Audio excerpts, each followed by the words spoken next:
Hai, perkenalkan, saya Rodolf Lemon Pardede, panggil saja Lemon. Halo, perkenalkan, nama saya Rosalina Damayanti. Dan namaku Gea. Di sini kami akan mereview sekaligus menganalisis terkait nilai-nilai berakhlak yang ada pada film dokumenter berjudul Pengabdian untuk Negeri. Yuk simak review kami. Film ini menceritakan kisah inspiratif seorang guru wiyata bakti di pelosok desa. Ibu Sri Handayani merupakan seorang pengajar di SD Kecil Pojok, Dusun Wates, Kabupaten Grobogan. Selain menjadi pengajar SD, Ibu Sri yang berusia 50 tahun juga bekerja sebagai penjahit. Setiap harinya ia mulai menjahit dari pukul 3 pagi dan pekerjaan itu ia lakukan demi membiayai perkuliahan sang anak.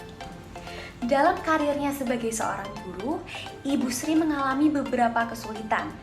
Akses jalan menuju sekolah yang susah membuat perjalanan yang dekat terasa jauh.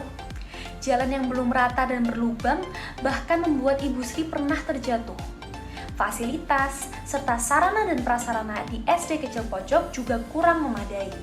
Namun, Ibu Sri tetap berkeyakinan bahwa selama pengajar-pengajar di SD tersebut ikhlas dalam mengajar, insya Allah murid-murid akan tetap bisa mengikuti pendidikan yang ada. Selain itu, walaupun sebenarnya gaji yang ia terima dari menjadi seorang guru tidak cukup untuk membiayai kebutuhan hidupnya, Ibu Sri tetap mengutamakan keikhlasannya dalam mengajar murid-murid di sana. Sejak pertama kali mengajar di SD Kecil Pojok pada tahun 2006, ia sudah berjanji untuk tidak pindah ke sekolah lain karena ia ingin membantu meningkatkan pendidikan anak-anak di Dusun Wates sampai tingkat tertinggi. Harapan Ibu Sri di masa depan murid-muridnya dapat memajukan Dusun Wates. Penerapan nilai berakhlak pada tokoh Ibu Sri, yaitu yang pertama berorientasi pelayanan. Ibu Sri sangat berjiwa pelayanan. Hal ini dapat dilihat dari pengabdian Ibu Sri yang rela melewati jalan yang berbelok ketika menuju SD untuk mengajar sejak tahun 2006. Ibu Sri juga tidak hanya mengajar pada satu kelas untuk 6 kelas sekaligus secara bergantian. Meskipun sarana kurang dan gaji yang tak memadai, namun Ibu Sri tetap mengajar anak-anak SD dan menyumbangkan apa yang beliau bisa untuk pendidikan anak-anak tersebut. Yang kedua, harmonis. Ibu Sri mampu menciptakan lingkungan kerjanya yang nyaman meskipun banyak fasilitas militer yang tidak memadai. Bu Sri juga mampu berdamai dengan keadaan dalam melaksanakan tugas mengajarnya. Kemudian loyal. Ibu Sri tetap loyal atas setia menjadi pengajar dan pernah melakukan survei ke daerah dengan motornya sendiri. Bahkan beliau motornya pernah rusak dan jatuh karena jalan tempat survei menanjak dan lebat.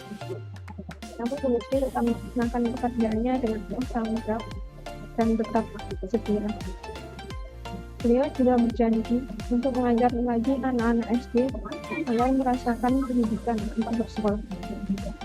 Kemudian nilai adaptasi. Ibu Sri mampu beradaptasi dengan lingkungan kerjanya yang tidak memadai, baik fasilitas sekolah maupun jalan menuju SD tersebut. Kemudian nilai kolaboratif. Ibu Sri juga mengajak masyarakat setempat untuk mendukung pendidikan anak-anaknya. Ini merupakan wujud dari nilai kolaboratif dalam diri Ibu Sri.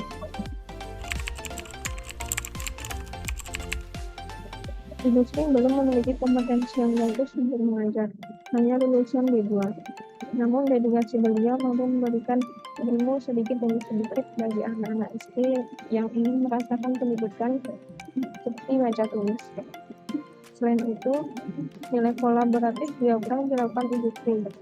Ibu Sri tidak berkolaborasi dengan dinas pendidikan setempat untuk meminta tambahan pengajar di SD tersebut dan untuk membantu dalam pengembangan sekolah. Gagasan-gagasan alternatif yang dapat menjadi pemecahan masalah sebelumnya. Pertama, diadakan program beasiswa pendidikan lanjutan pengajar seperti Bu Sri yang telah mengabdi tanpa pamrih. Yang kedua, diadakan forum komunikasi langsung atau lanjutan untuk guru seperti Bu Sri yang mengajar di daerah pelosok dengan pihak dinas pendidikan daerah setempat. konsekuensi penerapan dari setiap alternatif gagasan sebelumnya. Yang pertama, mengingat pendidikan Bu Sri itu terakhir D2 ya, dan pendidikan itu bersifat dinamis, maka diperlukan pengajar yang kompeten dan sesuai dengan kebutuhan untuk mengajar kurikulum yang berlaku di sekolah. Jadi dapat diadakan beasiswa untuk guru-guru seperti Bu Sri yang mengajar tanpa pamrih di daerah pelosok. Nah, untuk yang kedua, kenapa perlu diadakannya forum tersebut? Karena forum tersebut dapat menjembatani antara pengajar yang ingin terus mengabdi seperti Bu Sri agar tidak terjadi kesalahpahaman dengan dinas pendidikan, baik itu terkait dengan urusan gaji ataupun permasalahan lainnya. Forum tersebut juga dapat menjadi penghubung langsung mengenai apa saja yang dibutuhkan pada sekolah yang kekurangan fasilitas untuk belajar seperti sekolah tempat Bu Sri mengabdi.